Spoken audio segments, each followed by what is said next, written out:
Hello, and thank you for tuning into the Word today. I just want to give you a word of encouragement coming from the book of Genesis. Now, we know the Word of God in its entirety is the revelation of God's love, His will, and His purpose for our life. But Genesis is the introduction.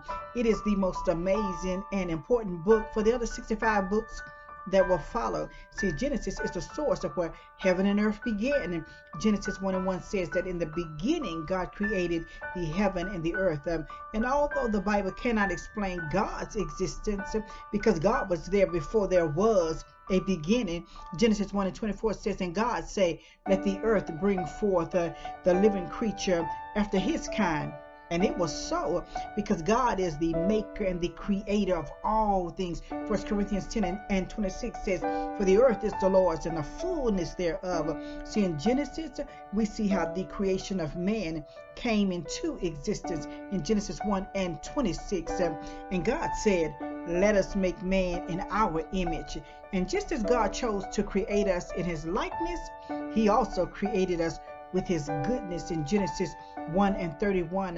And God saw everything that he had made, and behold, it was very good. So his goodness exists in all civilization, in marriage, family, state, and even the nation.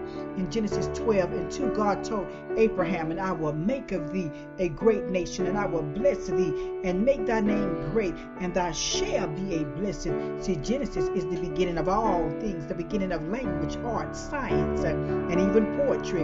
It is the beginning of knowledge and understanding. And God's first commandment in Genesis 2:17, the Lord said, but of the tree of knowledge of good and evil thou shalt not eat of it, for in the day that thou eatest thereof thou shalt surely die. See, Genesis is the beginning of who man was then and the very act that caused Adam to sin.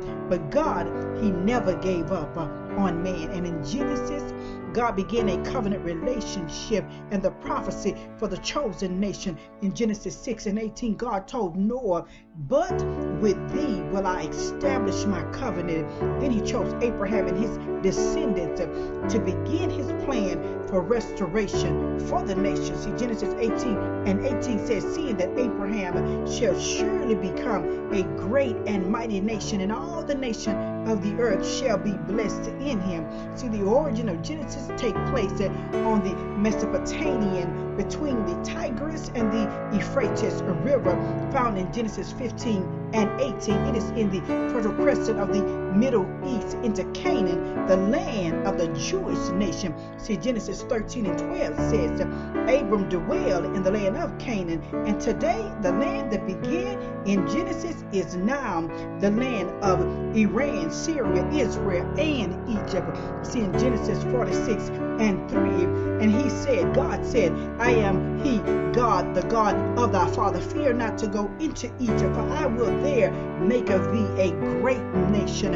And over the lifespan of more than 2,300 years, from 2000 to 1650 BC, which is before Christ, we see the beginning of Adam and Eve, Cain and Abel, Noah and the ark, Abraham and Sarah, Isaac and Rebekah, Jacob and Esau, Rachel and Leah, the sons of Jacob, that is Joseph and his 11 brothers, who began the 12 tribes of Israel. Today's word is Genesis is the origin of who we are collectively and individually, and it shows how God can use one man to create a nation and redeem a nation through another man's covenant relationship. See, Genesis 9:9 says, and I behold, I establish my covenant with you and with your seed after you.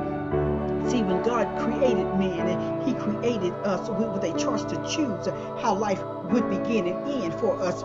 Therefore, God already knew that man would sin, but even in the midst of all of our failures and our imperfection, God still offered a plan of salvation through our covenant relationship. You be blessed.